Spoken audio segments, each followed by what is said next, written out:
Hello, and welcome to the Employee Safety Podcast from Alert Media, where you'll hear advice from experienced safety leaders on how to protect your people and business. I'm Peter Steinfeld.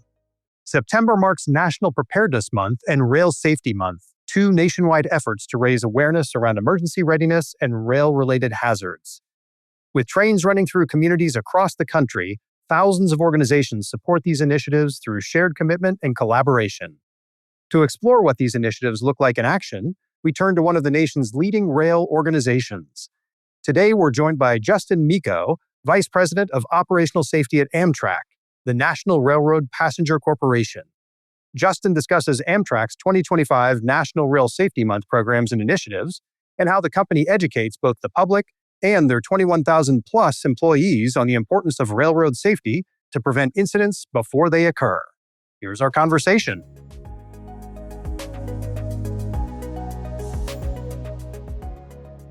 Welcome, Justin. Thanks for being here. I appreciate it, Peter.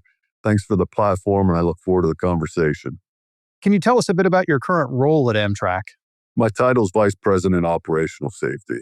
Our goal is to provide safe, efficient, and reliable transportation. So I'm blessed to have a tremendous amount of support and some great professionals that I work with and alongside. And we interface with the operating departments. You have the transportation services, and that's our locomotive engineers, our conductors, our station personnel, and our onboard services. Then you have the mechanical personnel, and they're just that. They provide the preventative maintenance of our equipment. They make the repairs, they inspect the equipment, and they do all those things to ensure that the equipment is reliable. And then finally, you have your engineering workforces. And they work on the track bed. They make sure that the track infrastructure is safe and secure at all times through a variety of inspections, preventative maintenance, routine maintenance, all sorts of activities. They're some of the hardest working folks in the industry, and I'm blessed to work alongside of them. The operational safety element is, are we doing what's regulatory required? How do we know we're doing those things? And how do we monitor our performance year over year, set safety goals within those different organizations, and really drive a continuous improvement? Can you tell us more about Rail Safety Month, what it is, and why is it such a critical initiative? Rail Safety Month started back in 2017, and it was a collaborative effort between Operation Lifesaver Incorporated, state Operation Lifesaver agencies, and different rail industry stakeholders in the United States, Canada, and Mexico. The goal of Rail Safety Week was to raise awareness around grade crossing and trespasser safety. In 2023, it was rebranded to See Tracks, Think Train. What's rail safety mean? How do we simplify it to the public? We want people to constantly be thinking about the presence of trains when they're near or crossing railroad tracks. So over the last 3 years, that has been the message, the See Tracks, Think Train. It's a week-long event. It starts on September 15th this year and runs through the week. On Tuesday is Operation Clear Track. Operation Clear Track is an event that's sponsored by Amtrak, and it's sponsored by our police department. They go out and interface with local law enforcement agencies. And the purpose of that interaction is twofold. One, we want to raise awareness around rail safety. Two, we go out and observe crossings in areas where you may have trespassing, and we take exception to those behaviors. But more importantly, we use that time to give folks flyers. Those flyers have statistics. They have rail safety tips to create awareness around rail safety. We brought in this at Amtrak to Rail Safety Month. And that's to really sharpen the sword across the entire enterprise around safety, security, and preparedness. Something else that we incorporate into Rail Safety Month is Preparedness Month. We're supporting FEMA's Ready campaign, and that Preparedness Month is critical. I joined Amtrak in 2017. We've navigated a pandemic. We've navigated wildfires. We navigated a deep freeze in Texas. We've navigated multiple hurricanes, and we've done each of these activities without stopping our network. And that's something that's a tribute to the folks that I'm fortunate to serve with and alongside here at Amtrak. What are some other programs or campaigns that Amtrak will lead this September to support Rail Safety Month? We have a Safety Olympics, which is an internal program we started a couple years back. We create a trivia-style game that's interactive and that the employees get real-time feedback on. And at the end of the month, those that perform at a gold medal level are rewarded and publicly recognized as well. So it does twofold. One, it drives engagement. People by nature are competitive, and the interactions and the volume of participants tells you they're really enjoying it. But two, it also provides a lot of education around those areas that we deem most critical for our folks to know wherever they are in the organization. Sounds like a really great idea. Even if you don't end up winning, at least you get exposed to those things maybe you didn't think about, or at least think about too clearly. And now you'll remember that going forward. That's what we like to share. With the Amtrak Safety Olympics, there are no losers, because at the end of the day, you will win in the game of life by participating in this program. I love it. Well, let's talk more about those internal efforts. How does Amtrak prepare its employees for emergency response and ongoing safety readiness? Every meeting at Amtrak starts with a safety briefing. And that's whether it's the fourth meeting of the day or the last meeting on a Friday, it starts with a safety briefing. And that safety briefing covers a variety of areas, but it starts with evacuation routes, hazards at the location, what we're going to do in the event of emergency. It identifies who's going to perform certain actions like calling 911, meeting the first responders. One of the things that we introduced here in the last couple of years was an IT security reminder. And that's one of the areas that's critical to us. There's a lot of technology associated with our ticketing systems and also our operating systems. And we have to make sure that we're fortified in that space. And we're just reminding people that safety isn't something that you leave at the office when you go home. From a preparedness standpoint, it gets much more formalized. We have drills. We do large-scale emergency activities with both internal and external stakeholders. As it relates to our network, it's 21,000 miles, all sorts of terrain, all sorts of geographical considerations to take into account. So we don't just do those on sunny days. We do those in inclement weather because it affords you the chance to be prepared for any scenario. So it seems like safety is just integrated into the daily business, the daily things that people do, each and every job they do. It's not something they stop once a quarter and say, hey, let's look at the safety aspects of my job. It's just every day they're thinking about this. 100%. Safety isn't a spectator sport. We want people, if they see something, say something. And that the more tools that we can provide to do that, the better off we are. We've stood up a voluntary reporting program over the last couple of years. There's some fundamental elements of it that I think make it real effective. One, we acknowledge the receipt of any voluntary report. We tell you, thank you for submitting a report. It is being handled, and this is where you can track the status of the report. Then we vet the report to the subject matter expert, and then that person follows up, and we circle back with the reporter until it's closed. But that has built credibility. We afford confidentiality associated with it as well. So if a person chooses they don't want to be known as submitting the report, they're afforded that protection, if you will. But we don't want you to be anonymous, because many times we'll follow up for clarifying questions to understand the report. That voluntary reporting campaign is critical to our culture. Yeah, it's just the nature of your business. It's impossible to operate without something going wrong at some given time. So the question is, how do you deal with it? And you've got to set up systems and procedures and make people feel like all the focus is on the problem, not the person. Everyone's got to feel comfortable with it. And that's how you create an overall safer environment. 1,000%. And that's been a learning curve for us. At 2018, we committed to pursuing a safety management system here at Amtrak. That has been critical to our safety journey. because that demands that you look at causal factors, and it demands you become a learning organization. There's not a finish line with a safety management system. It's just constant maturation of those elements and proactive data identification to identify those risks. And at the end of the day, let's make sure we do a effective analysis of severity and likelihood and see where we fall from a risk perspective and what safeguards or mitigations we can implement to ensure that we drive that down to a acceptable level of risk. So, how is Amtrak working to raise awareness among passengers and communities this month? The big thing is communication and education. The education piece is where we really are pushing this month.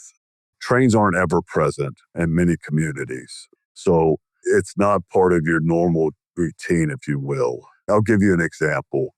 There was a Festival of Lights out in California. We had a family in a minivan turning into a neighborhood. When you turn into that neighborhood every other day of the year, you go straight across the tracks. Well, in this instance, the traffic flow was stopped because people were going slowly into the neighborhood to observe the lights. Once that locomotive engineer sees people stopped on top of the crossing, it takes a train on average a mile and a half to stop. So unfortunately, a devastating accident occurred where multiple lives were lost when the train struck that minivan. That's one of those situations where we need to be proactive around. If you're planning parades, if you have events, can I keep it away from the railroad tracks? But if railroad tracks are present, what do I need to do to safeguard the community and the rail operators? That education piece is so critical. We do a lot of direct communication with city planners. We do a lot of direct outreach with law enforcement agencies as well. We're reaching out to school districts this time of year, early September. But also, if your school is around railroad tracks, please take some time during your school day to educate children around railroad safety. We've partnered with Waze. If you use Waze nowadays, you're alerted to the presence of railroad tracks. As an industry, we've had a couple different summits where we bring in technology providers and present some of the problems that we see and how can we collaborate. We want to be at the table when the risks and hazards are being identified with driver safety to ensure that trains and railroad tracks are a part of that equation. Many of our listeners have employees who commute or travel for business by train. What can they take back to their organizations to raise awareness about rail safety? On every grade crossing in the United States of America, a blue and white sign is present. And that blue and white sign has an emergency phone number to contact, and then it has a unique identifier. So the people at the other end of that phone know exactly where you're at related to the grade crossing. This phone number is going to the dispatch centers that dispatch the trains. And this affords them to take action to slow or stop the train. One of the more horrific grade crossing accidents that I heard about and have heard the audio, but somebody was stopped on the tracks and called 911 and they're asking for assistance. The 911 operators asking the person to remain calm. But what did not occur was nobody told that driver, get out of the vehicle, get to a place of safety. So this person was fatally struck while on the phone with the 911 operator. The first thing you need to do is get to a place of safety, identify where the sign is, and then call the number. That's an example of so many where if somebody would have done something differently, lives could be saved. Well, what are some other tidbits about rail safety that more people should be aware of? Like maybe the top 2 or 3 things that people don't know or maybe just misunderstand when it comes to rail safety. Walking on railroad tracks is against the law. It's a federal law that it's trespassing. Unfortunately, they're often convenient as it relates to walking somewhere. And with earbuds, we've had horrific incidents where we're blowing the horn, sounding, but somebody's walking, they're jam into their earbuds and they don't even hear the train approaching them from behind. The other piece, I talked about diagnostic reviews. How is a railroad interface designed? And more frequently than not, the railroad tracks were there first. Communities are built around them. Think about some of your crossing designs. Say you have a railroad running north and south. You put a road that's going east and west. We've had some situations where if people have a stoplight designed where they're having people stop perpendicular to the railroad tracks. Well, we have designs right now where you could pull up to that red light and if you're driving an 18-wheeler, you're hanging out over railroad tracks. And that is just a recipe for disaster. From a human behavior standpoint, you're not encountering that enough to identify it as a hazard or a risk. And that's what we try to raise awareness around from an education standpoint. The other one, Peter, is you'll have situations where people could have just driven through the gate, but there is a human barrier where, there's a gate in front of me, I can't move. I promise you, I'd much rather replace a gate than have to share that you lost a loved one. So you're saying like if someone just stayed on the tracks when they shouldn't have, and then all of a sudden the gates come down, just drive through it. Don't get paralyzed by that gate, drive through it. We can't bring you back. I like the way you phrased it. And I think it's that people need to look at train tracks differently. They tend to view them as this bucolic, wonderful, pretty train track. No, it's like standing in the middle of an interstate. You would never stand there right in the middle of the interstate. You would never walk with your back to the oncoming traffic, and you should treat railroads exactly the same way. They're just as, if not more dangerous. 100%. And the numbers are staggering. Every 3 hours in the United States, a person or vehicle is struck by a train. Wow. Every 3 hours. That's an eye-opening number, but what is extremely frustrating about that number is they're all preventable. Well, looking ahead, what are your longer-term goals for Amtrak's safety and operational readiness strategy? The proactive risk identification is something that we're constantly looking to evolve. How do we more effectively understand the causal factors and look to address those? From a data standpoint, we're becoming very data rich. How do we analyze that data most effectively? And then we are doing a lot in the grade crossing space to better understand how to design the most effective crossing protections. How do we more effectively interface with some of those technology providers that I mentioned? Overarching, the maturation of our safety management system continues to be the goal here. And if you look at it, sitting at a crossing, watching the trains go by, you think, hey, not much has changed. But the amount of technology that is present now that continues to be introduced is awesome. Simulators, collision avoidance systems, positive train control, which is a safety override introduced back in 2021. Over 20 years that I've been in the industry, it's just amazing to see how far we've come and where we're going. Are there any particular future safety initiatives or maybe innovations that you're especially excited about right now?